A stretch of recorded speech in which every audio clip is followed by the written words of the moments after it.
Bonjour et bienvenue à l'occasion de ce culte. Vous êtes à l'église Mon Plaisir. On a une grande joie de pouvoir vous partager le moment que nous vivons ensemble de la parole de Dieu.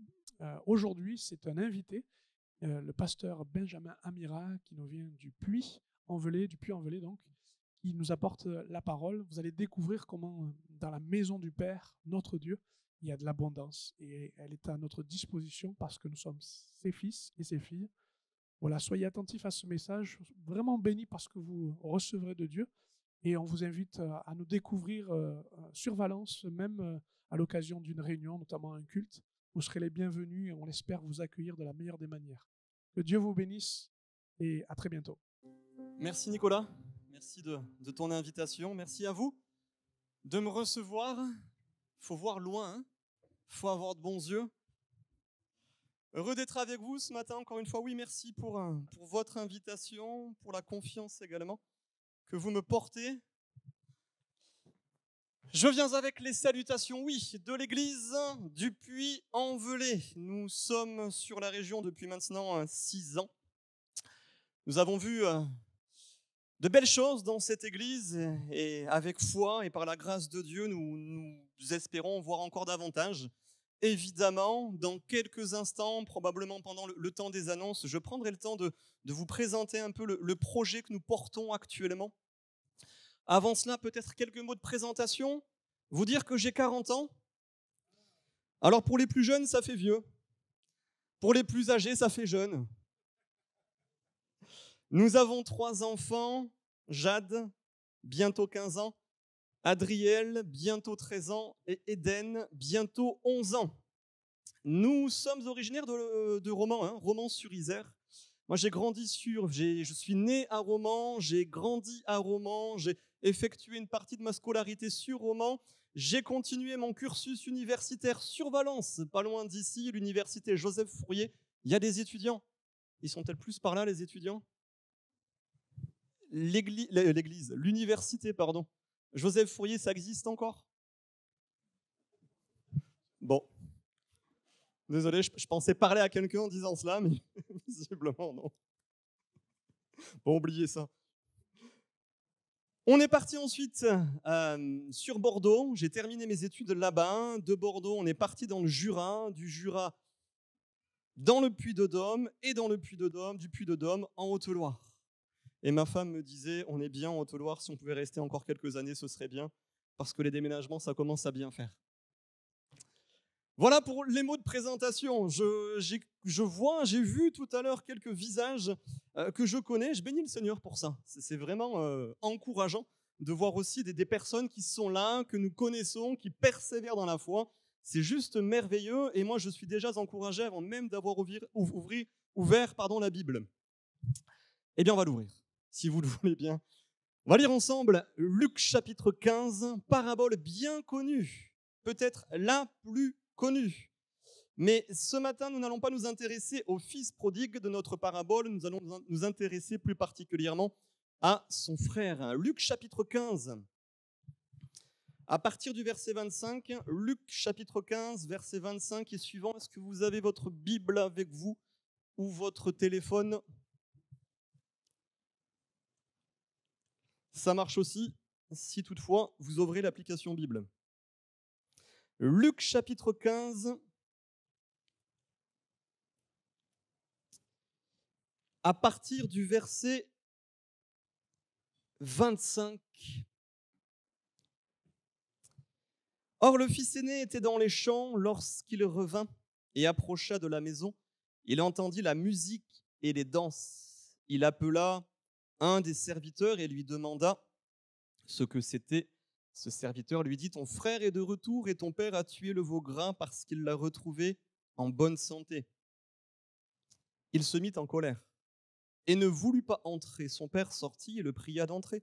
Mais il répondit à son père, voici, il y a tant d'années que je te sers sans avoir jamais transgressé tes ordres et jamais tu ne m'as donné un chevreau pour que je me réjouisse avec mes amis. Et quand ton fils est arrivé, celui qui a mangé ton bien avec des prostituées, c'est pour lui que tu as tué le veau gras.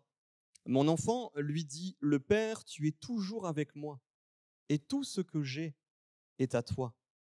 Mais il fallait bien s'égayer, se réjouir, parce que ton frère que voici était mort et qu'il est revenu à la vie, parce qu'il était perdu et qu'il est retrouvé.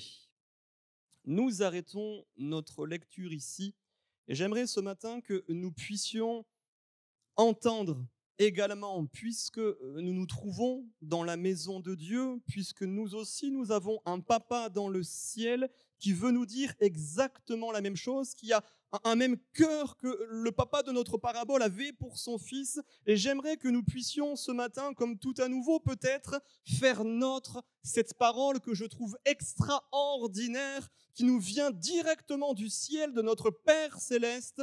Mon enfant, tout ce que j'ai est à toi. Mon enfant, tout ce que j'ai est à toi. Est-ce qu'on peut ce matin prendre un instant pour le réaliser, pour prendre cette parole pour nous, entendre notre Père du ciel, alors que nous aussi, nous nous trouvons dans la maison du Père, entendre exactement la même parole, la même intention de Dieu, selon laquelle il veut nous communiquer absolument tout ce qu'il est, absolument tout ce qu'il a. Mon enfant, tout ce que j'ai, tout ce qui est à moi est à toi. Mon amour est à toi. Ma joie est à toi. Ma paix est à toi. Ma capacité à pardonner l'impardonnable, c'est à toi. Ma capacité à supporter l'insupportable, c'est à toi. Ma pureté, ma sainteté sont à toi. Mon intelligence, ma sagesse. Tout ce que j'ai, tout ce que je suis, c'est désormais à toi. Mon enfant, tout ce que j'ai est à toi. Merci ma sœur. C'est une réalité. L'évangile que nous annonçons, l'évangile que nous découvrons dans la parole de Dieu, l'évangile auquel nous croyons, ce n'est pas l'évangile de la demi-mesure, de l'approximation, du verre à moitié plein ou à moitié vide. Mais l'évangile de Dieu, c'est notre coupe qui déborde. L'évangile de Dieu, c'est l'abondance du tout. Jésus pouvait dire « Je suis venu en tant que berger pour que mes brebis aient la vie et qu'elle l'ait en abondance. » S'il fallait trouver un mot pour résumer l'évangile, ce petit mot de 4 lettres, le mot « tout » serait idéal. Matthieu chapitre 6, verset 33, « Cherchez premièrement le royaume de Dieu et sa justice, et toutes ces choses vous seront données par-dessus. » Tout est possible à celui qui croit. Dieu fait concourir toutes choses à notre bien. Lui qui n'a point épargné son propre Fils, mais qui l'a livré pour nous tous, comment ne nous donnera-t-il pas toutes choses avec lui? Vous avez tout pleinement en lui, car en lui, vous avez été comblés de toutes les richesses qui concernent la parole et la connaissance. Il y a diversité de dons, mais le même esprit, diversité de ministères, mais le même Seigneur, diversité d'opérations, mais le même Dieu qui opère tout en tous. Si quelqu'un est en Christ, il est une nouvelle créature. Toutes les choses anciennes sont passées. Voici, tout devient nouveau. Comme n'ayant rien, mais nous possédons toutes choses. Béni soit le Dieu, le Père de notre Seigneur Jésus-Christ, qui nous a bénis de toutes sortes de bénédictions spirituelles dans les lieux célestes. Il est la plénitude de celui qui remplit tout en tous. Je puis tout par celui qui me fortifie, et j'en passe et des meilleurs. La grande question qu'il faut pouvoir se poser ce matin est la suivante. Quand je considère ma vie, qu'en est-il de ce tout? Peut-être ce matin, faites-vous le décalage entre ma vie, entre notre vie et l'abondance du tout. Nous avons tout pleinement en Jésus-Christ, c'est une réalité. Parce que tout a été accompli à la croix. Mais qu'en est-il de ce tout dans notre vie? C'est la grande question. Il y avait un grand décalage entre tout ce que le Père voulait donner au Fils et tout ce que le Fils avait, à savoir pas grand-chose finalement. La grande question que j'aimerais que nous nous posions ce matin est la suivante. Qu'en est-il de ce tout? Puisque vous avez dit Amen à ces quelques versets que je viens de lire pour vous, parce que vous êtes tout aussi convaincus que moi que l'évangile de Christ, c'est le tout pleinement en lui, parce que tout a été accompli par lui. Il faut que nous réalisions ce matin, peut-être pour certains d'entre nous, le décalage qu'il y a entre le tout accompli de la croix et ce que nous vivons, nous, dans notre vie ici-bas. Il y avait un gros, très, très gros décalage entre le Fils, ce que vivait le Fils aîné, et ce que le Père voulait lui donner. Ce qui est dingue dans cette histoire, c'est que le Fils se trouve dans l'abondance de la maison du Père, mais lui, il vit la disette. Ce que je trouve fou dans ce texte, c'est que d'un côté, il y a un papa qui veut donner à son fils. De l'autre côté, il y a un fils qui veut recevoir du papa, mais le fils, au final, n'a rien, ou si peu. Qu'en est-il de ta vie ce matin, à la lumière de ce tout pleinement en Christ? Qu'en est-il de ta vie ce matin? Est-ce que tu es dans l'abondance du tout? Est-ce que jour après jour, tu vois les bontés de Dieu se renouveler chaque matin? Est-ce que tu les saisis pleinement pour ta vie? Est-ce que tu cours vers le tout accompli de la croix? Est-ce que c'est une réalité pour toi? Ou à l'inverse, tu te trouves plutôt dans la situation du fils aîné? Tu aimerais obtenir. Tu as la conviction dans ton cœur que Dieu veut donner, mais au final, tu as si peu.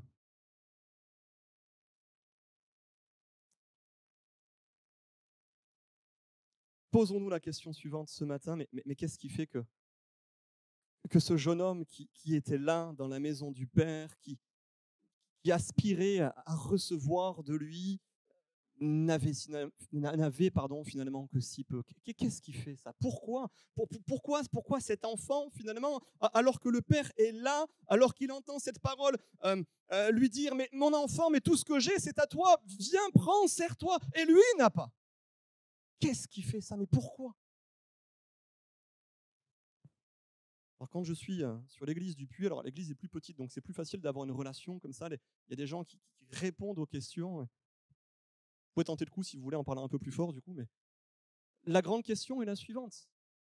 Je pense que comme vous et moi, vous voulez vivre le tout accompli.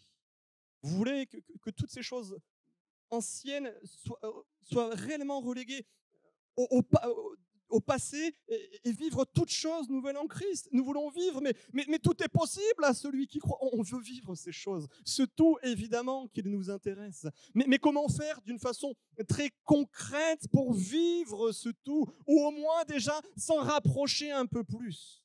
Qu'est-ce qu'il faut dire? Qu'est-ce qu'il faut faire? Ne pas dire, ne pas faire. Tout est écrit dans notre parabole. La raison pour laquelle le fils aîné n'a pas pu recevoir ce qu'il voulait et ce que son père voulait lui donner se trouve au verset 29, dans la réponse que le fils va faire au papa et qui nous montre qu'au final, le fils, bien que vivant dans la maison, bien qu'ayant le statut de fils, ne connaissait pas son père. Je relis pour vous le verset 29, mais il répondit à son père: « Voici, il y a tant d'années que je te sers sans avoir jamais transgressé tes ordres, et jamais tu ne m'as donné un chevreau pour que je me réjouisse avec mes amis. » Voilà la relation que le fils pensait avoir avec son père. Une relation d'employeur à employé. Je fais quelque chose en tant qu'employé et je m'attends à ce que mon employeur me donne une juste rémunération pour service rendu. Était-ce la relation que le père voulait avoir avec son fils? Le fils n'avait pas compris que son père, en fait, n'était pas un employeur, qu'il n'était pas obligé de le servir pour obtenir quelque chose de lui. Le père voulait tout simplement lui donner parce qu'il aimait son enfant. Et rien que ça. Ce n'était pas une relation d'employeur à employé que le père voulait pour son fils. C'était tout simplement une relation père-fils. Un papa qui se plaît à offrir à son fils ce dont il a besoin. Le fils voyait un employeur qui avait du mal à mettre la main à la poche lorsqu'il fallait rémunérer l'employé. Alors qu'au final, le papa, et nous l'avons vu, vous connaissez cette parabole mieux que moi, vous voyez de quelle manière le papa a réagi lorsque le fils prodigue est revenu à la maison. Et nous nous apercevons dans l'attitude du papa que le papa est un papa qui aime. Un papa qui se plaît à donner. Un papa qui se plaît à offrir ce que son fils, ce dont son fils a besoin. Le vrai problème avec le fils aîné, et c'est la raison pour laquelle il n'a pas pu entrer véritablement dans l'abondance du tout, c'est parce qu'au final, il ne connaissait pas son papa.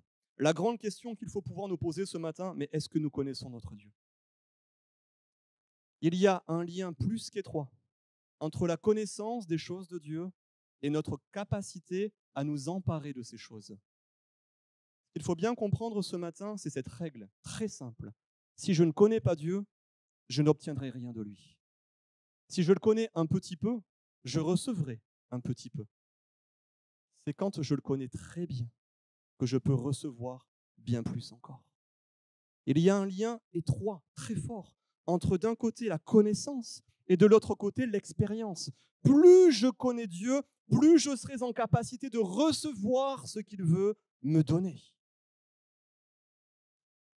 Osée chapitre 4, verset 6, me semble-t-il, faute de connaissance, mon peuple périt.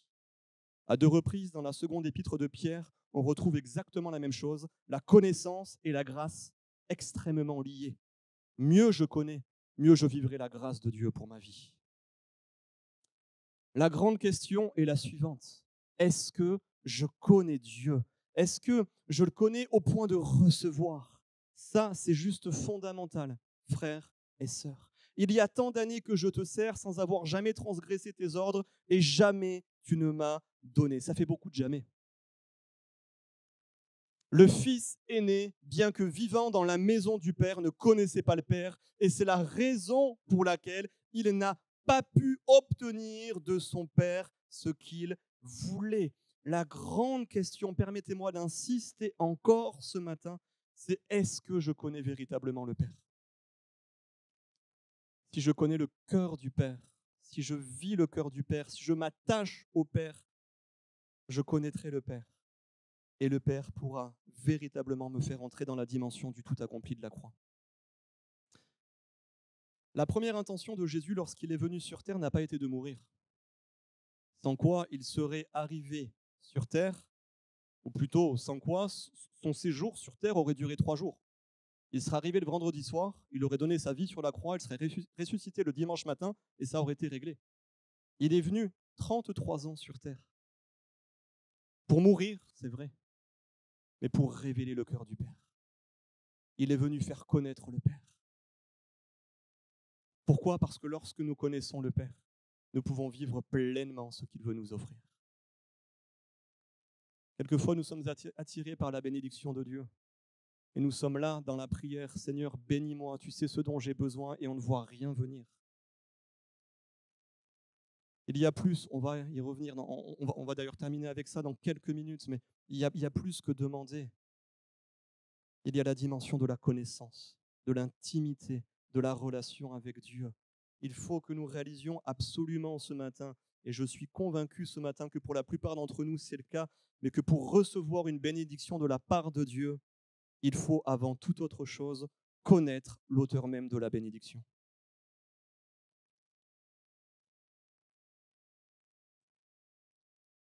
Rappelez-vous de ça, et je vais avancer et bientôt terminer. Je serai finalement pas très très long ce matin.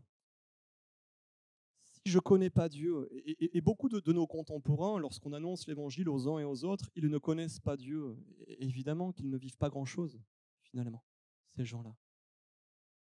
Si tu ne connais pas Dieu, tu vivras rien. Tu ne pourras pas recevoir. Quand bien même tu veux recevoir, quand bien même Dieu veut te donner, tu ne recevras rien parce que la connaissance conduit à l'expérience. Si tu connais un tout petit peu, tu vas recevoir un peu. Et si, comme moi, tu t'intéresses à recevoir encore davantage, il faut que tu puisses apprendre à mieux le connaître, à le découvrir pleinement et entièrement, ce Dieu merveilleux, le Papa du ciel. Je vais terminer avec ça, très simplement, très courtement. Qu'est-ce que nous venons de dire jusqu'à présent? Que l'évangile, ce n'est pas encore une fois l'évangile du verre à moitié plein ou du verre à moitié vide. L'évangile, c'est l'abondance du tout. Tu n'es pas venu, Dieu t'a pas fait naître sur cette terre. Dieu ne se contente pas de ce que tu as aujourd'hui. Il veut te donner bien plus, te faire aller au-delà. te faire progresser, te faire grandir, te bénir encore, encore et encore. Dieu veut te faire du bien tous les jours et tous les jours un peu plus. Maintenant, pour entrer dans ce bon et dans ce bien, pour recevoir encore davantage de sa part, il faut que nous apprenions à mieux le connaître, sans quoi ça ne marchera pas. Le lien étroit entre la connaissance et l'expérience. Grandissez dans la connaissance et dans la grâce et dans la connaissance. Les deux sont liés. Le lien étroit entre la connaissance et l'expérience, la connaissance et l'abondance du tout. Pour apprendre à mieux le connaître, c'est très simple. Il faut que nous vivions sa présence. Comment on fait, nous, pour se connaître les uns les autres? On s'assoit à la terrasse d'un café, sur un banc, où on reste debout et on prend le temps d'échanger. On se pose des questions, on obtient des réponses et vice-versa. La présence, la proximité nous permet de mieux nous connaître. C'est pas vrai? Ça fonctionne comme ça, c'est juste une évidence ce que je vous dis. Avec Dieu, c'est exactement la même chose. Si vous voulez apprendre à mieux le connaître, il faut que vous passiez du temps en sa présence. Sans quoi, ça ne marchera pas. Et pour passer du temps en sa présence, il faut se tenir là où Dieu a dit qu'il serait. Et je vous pose encore une autre question ce matin. Où trouvons-nous notre Jésus? Lorsque vous voulez passer du temps dans la présence de Dieu, qu'est-ce que vous faites? Où vous allez? Ah, merci ma sœur, dans la prière. Matthieu chapitre 6, verset 6, vous connaissez ce passage. Lorsque tu veux prier, lorsque tu veux vivre la présence de Dieu, tu vas dans ta chambre. Tu vas dans ta chambre, tu fermes ta porte et tu pries. Et lorsque tu pries, ton Père est là. Non pas dans ta chambre, si, dans la chambre, mais plus que dans la chambre, notre Père est là dans la prière. Lorsque nous prions, et c'est juste, des fois il m'arrive d'être émerveillé de choses tellement évidentes. Mais c'est juste extraordinaire que de savoir que le simple fait d'ouvrir la bouche nous place directement dans la présence du Dieu du ciel et de la terre. J'ouvre ma bouche et Dieu est là. Son oreille est tendue vers moi et il se plaît à m'écouter. Waouh! Lorsque tu pries, tu passes du temps dans la présence de Dieu. Lorsque tu pries, ton Père est là. Et lorsque tu pries, tu apprends donc par voie de conséquence à mieux connaître Dieu et le connaissant mieux, à entrer dans la dimension du tout accompli de la croix. La prière, il y en a encore 3 autres. La parole, vous êtes fort, hein? Waouh, Nicolas, tu peux être fier.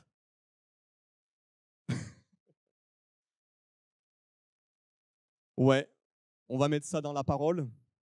Effectivement, Jean chapitre 1er, les premiers versets, vous les connaissez. Au commencement était la parole était avec Dieu, la parole était Dieu. Oui, la parole, évidemment.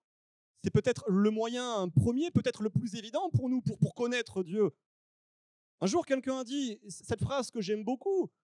La parole de Dieu, la Bible, ce n'est pas un livre écrit par des hommes pour nous parler de Dieu, mais un livre écrit par Dieu pour parler aux hommes. Et c'est une réalité. Lorsque tu ouvres la Bible, et on peut s'en émerveiller comme pour la prière finalement, ouvrir la Bible, c'est entendre la parole de Dieu. J'ouvre la Bible et Dieu me parle. C'est ce qu'un jour un chrétien me disait, il était inquiet, Dieu ne me parle pas. Ouvre ta Bible et tu vas voir, il va rapidement te parler. La parole de Dieu, d'ailleurs, c'est comme ça que nous appelons la Bible. Effectivement, j'ouvre la Bible et Dieu me parle. Et je passe du temps en sa présence. Lorsque je prie, c'est moi qui parle à Dieu. Et quelquefois, même dans nos temps de prière, Dieu vient nous parler. Et là, nous passons du temps dans sa présence. Et nous apprenons à mieux le connaître. Et le connaissant mieux, encore une fois, nous apprenons à mieux nous emparer de ces choses, de ces promesses, de ces bénédictions qu'il en réserve pour chacun de ses enfants. Il y en a encore 2 autres. La louange, le Saint-Esprit, ça marche. Et ce n'est pas ça qui m'intéresse. Enfin, ça m'intéresse, bien sûr que si ça m'intéresse. Pardon? La sagesse, ouais. Le cœur, l'évangile. J'ai tout mon temps. La foi.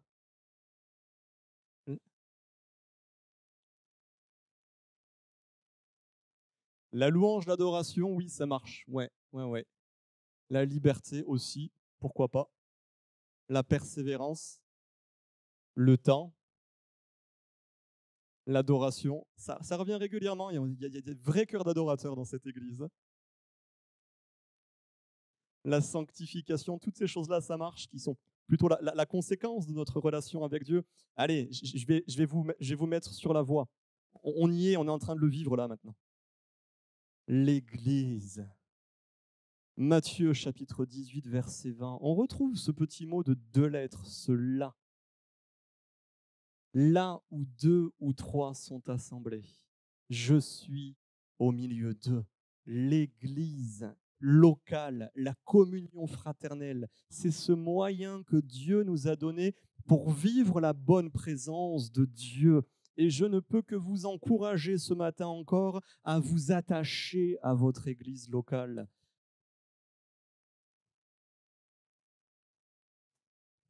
Vous avez quand même noté la situation dans laquelle s'est trouvé le premier fils de notre parabole. Il est dans la maison du Père, tout va bien. Il quitte la maison du Père, tout va mal.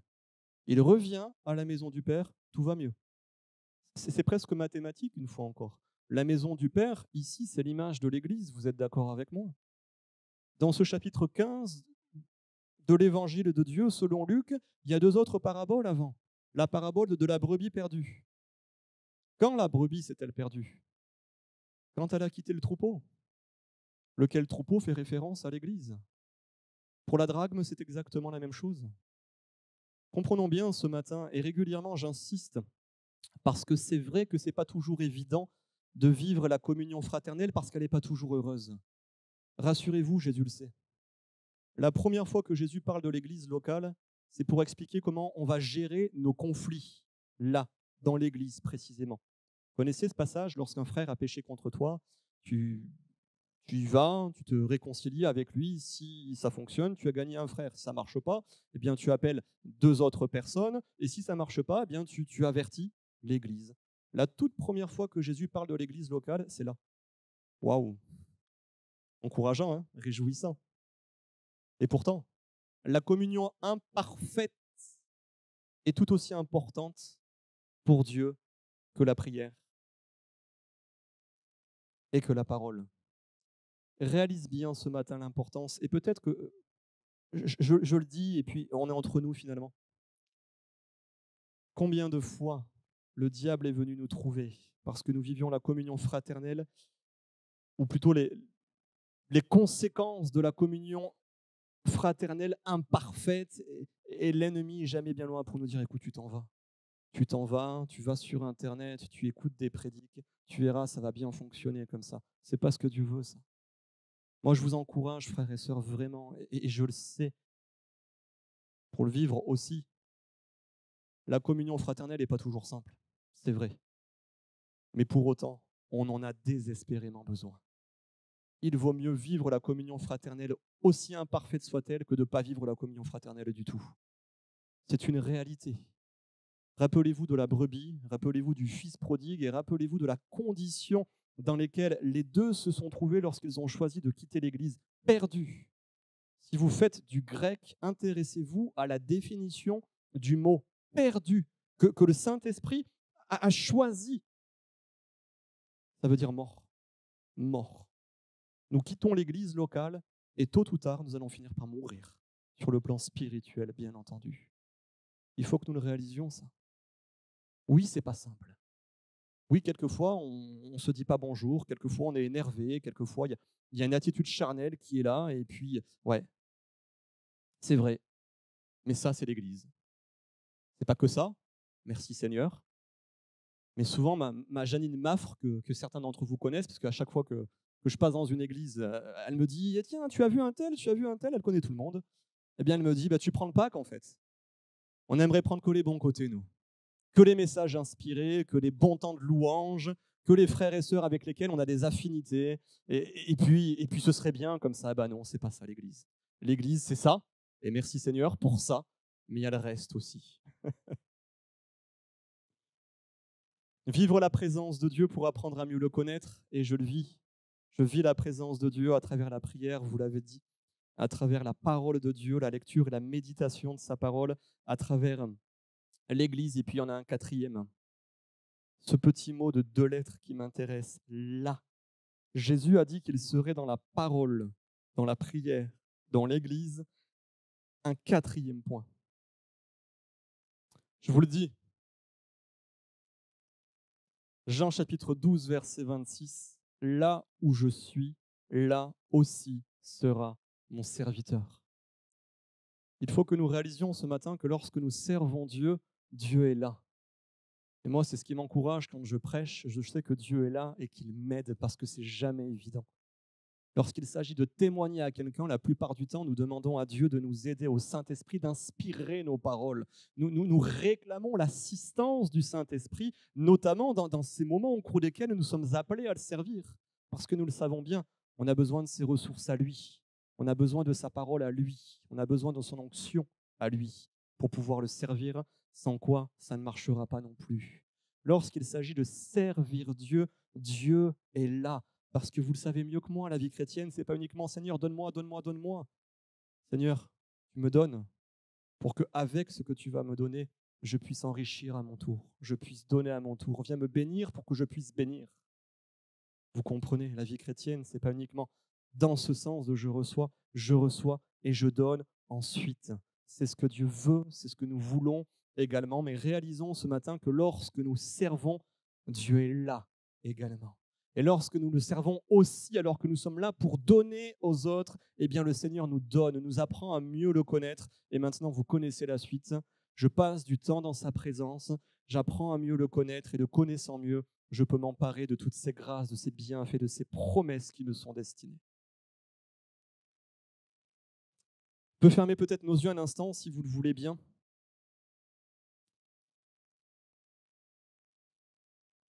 Peut-être prendre le temps de prier un instant, justement. Si Dieu nous a donné ces 4 moyens pour apprendre à mieux le connaître, pour vivre sa présence, c'est parce que les 4 sont importants. Un jour, quelqu'un est venu me dire « Vous savez, pasteur, ce matin, je n'étais pas à l'église, mais je suis resté chez moi et j'ai prié. » C'est bien, mais la prière, ça ne remplace pas la communion fraternelle. La communion fraternelle, ça ne remplace pas la lecture et la méditation de sa parole. La lecture et la méditation de sa parole, ça ne remplace pas le service, le témoignage que nous devons rendre à l'extérieur. On a besoin de ces 4 moyens, de vivre ces 4 moyens de façon équilibrée, sans quoi nous n'arriverons pas à le connaître tel qu'il veut se faire connaître à nous, et ensuite on sera presque dans l'incapacité d'aller chercher ces choses que Dieu veut nous donner. Mon appel ce matin pour peut-être quelqu'un, il est très simple. Cet appel en direction de ce frère, de cette sœur, de cet ami qui peut-être pendant des années et des années et des années a prié, mais n'a rien vu venir.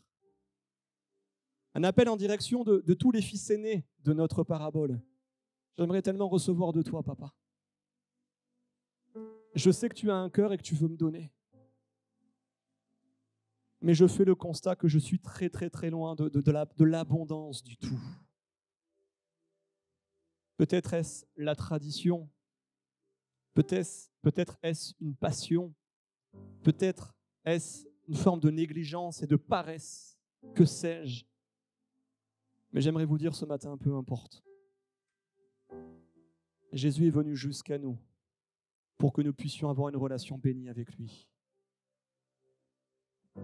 Il a détruit toutes les barrières qui nous empêchent de vivre sa présence. Il n'y a rien de plus important que la présence de Dieu, que cette intimité avec lui, que ces temps au cours desquels notre esprit vient s'unir au sien, des temps de communion au sens premier du terme. Est-ce qu'il y a quelqu'un ce matin qui veut quelque part renouer avec la présence de Dieu? Peut-être est-ce dans ta vie de prière qu'il faut que tu progresses. Peut-être dois-tu te dire, mais il faut que je replace la réunion de prière de l'Église comme une vraie priorité. Peut-être est-ce la lecture de la méditation et la méditation de la parole de Dieu. Si comme moi, tu n'es pas un grand lecteur et tu n'as pas une grosse passion pour la littérature, la Bible, ce n'est pas un roman. La Bible, c'est la parole de Dieu. Il y a dans la parole de Dieu une puissance extraordinaire de vie. La parole de Dieu a le pouvoir de nous sauver, de nous guérir, de nous restaurer, de nous consoler. Peut-être est-ce ta vie d'église finalement, tu assistes aux réunions et tu ne veux pas t'impliquer plus dans la communion fraternelle parce qu'il y a des années, tu as été froissé, tu as été meurtri et tu as peur de revivre ces choses. Moi, je crois que notre Dieu est le Dieu de la réconciliation. Notre Dieu est le Dieu du pardon. On ne peut pas vivre l'Église en redoutant le frère ou la sœur, ce n'est pas possible. Peut-être est-ce le service. Il y a tellement de mensonges que le diable souffle à notre oreille dans ces moments-là. Et tu n'es pas assez ceci et tu es trop cela. Le service, ce n'est pas un diplôme de sainteté. Le service, c'est la réponse logique d'un cœur qui a été touché par le Seigneur. J'ai été touché par toi, Seigneur, tu m'as tellement donné. Et très modestement, je veux te donner aussi. Je veux te donner en retour. Tu m'as béni, Seigneur, et bien moi, je veux bénir à mon tour. Tu m'as consolé, je veux consoler. Tu m'aimes, je veux aimer. Est-ce qu'il y a quelqu'un ce matin qui fait le constat que peut-être toute partie de ses moyens lui font défaut? Quelqu'un qui a besoin de renouer avec quelque chose, quelqu'un qui a besoin de retrouver une vraie présence de Dieu, une véritable intimité avec lui. Pas uniquement je prie, je vois rien venir et tant pis, on va faire avec. Je viens le dimanche, je m'assois et je repars et je fais ma vie la semaine. Mais quelque chose de plus profond, quelque chose de vrai, quelque chose de plus sincère. Retrouver une dimension spirituelle, peut-être que vous aviez autrefois et que vous avez perdu. Sortir une bonne fois pour toutes de la tradition pour retrouver cette relation fraîche et bénie avec Dieu. J'aimerais prier pour toi ce matin. Lève simplement ta main et on va terminer comme cela. Voilà, plusieurs mains se lèvent. Plusieurs mains se lèvent ce matin. Seigneur, tu vois ces mains levées. Seigneur, ta grâce. Nous comptons sur toi. Vous levez votre main, vous la baissez ensuite et on va prendre un temps de prière ensemble et vraiment demander à Dieu sa grâce. Que vous puissiez renouer avec lui, retrouver ce contact, cette relation. J'aime ce passage lorsque Jésus disait, si on retrouve ça dans l'évangile, il va prendre ses disciples pour les avoir avec lui. Pour les avoir avec lui. Mais tout commence comme ça. Il les a eus avec lui et ensuite il les a envoyés prêcher avec l'autorité que les disciples ont pu recevoir de lui alors qu'ils vivaient dans sa présence. Ils sont revenus tout joyeux. Les démons nous sont soumis. On a prié pour les malades et les malades ont été guéris. Ils ont vu les fruits de leur consécration, les fruits de la relation bénie qu'ils avaient avec le Maître. Tout commence comme ça, frères et sœurs. Tout commence comme ça. Voilà le genre de vie que Dieu veut que nous vivions.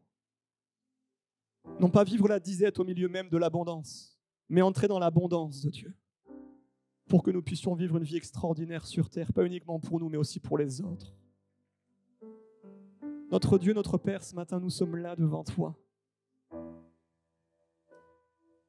Tu as tellement voulu nous avoir pour toi. Tu as tellement voulu, Seigneur, nous faire vivre ta présence que tu as condamné ton propre Fils, ton Fils unique à la croix. Le mur du péché a été renversé. Le ciel s'est ouvert. Le Saint-Esprit est descendu. Et désormais, nous pouvons avoir une relation bénie avec toi. Je prie ce matin pour tes enfants, qu'ils puissent comme tout à nouveau retrouver ces temps de rafraîchissement à tes côtés, des temps bénis en ta présence, que ce soit au travers de la prière, de la lecture de ta parole, par le moyen de l'Église ou du service, mon Dieu, étends ta bonne main ce matin. Tu as vu ces mains qui se sont levées. Viens honorer leur foi. Viens honorer leur foi ce matin. Je prie, mon Dieu, que dans cette maison, il n'y ait pas de fils aîné, mais que dans cette maison, il y ait des enfants qui vivent l'abondance qui se trouve dans la présence du Père. Merci pour le tout accompli, mon Dieu. Parce qu'au travers du tout accompli, tout peut devenir nouveau. Tout devient possible à celui qui croit. Nous avons tout pleinement en toi, Jésus. Je prie, mon Dieu, pour que tes enfants puissent retrouver cette relation s'il y a quelques pièges, mon Dieu, s'il y a quelque obstacle, qu'au nom de Jésus, il soit brisé, il soit anéanti. Que dans les jours qui viennent, que dans les semaines qui viennent, leur vie, mon Dieu, puisse produire un fruit excellent encore, plus nombreux, plus glorieux. C'est dans le nom de Jésus que nous te prions. Alors que ta parole a été annoncée, je prie qu'elle soit confirmée dans les cœurs et dans les vies, dans le beau nom de Jésus. Et encore une fois, pour la gloire et la seule gloire de ton nom, mon Dieu. Amen.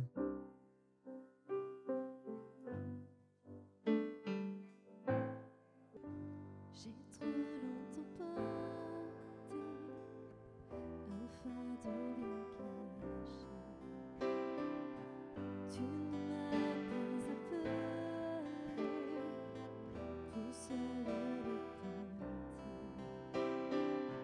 J'entends ton invitation à m'abandonner. Maintenant je vois, je me livre à toi, car j'ai tant besoin de toi. Je cours vers le Père, c'est par sa grâce. Je ne me cache plus, je lui ferai face. Viens réparer mon cœur, penser mon âme. C'est vers le Père que je cours encore et encore et encore et encore. Oh, oh, oh.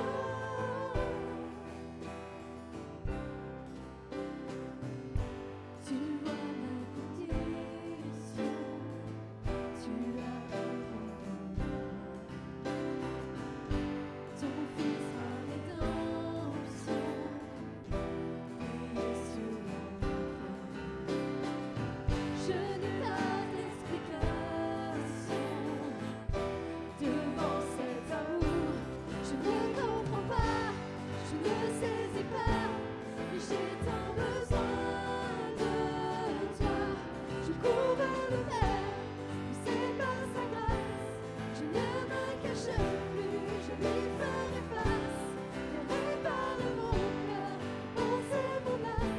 C'est vers le Père que je cours encore et encore et encore et encore. Oh, oh, oh.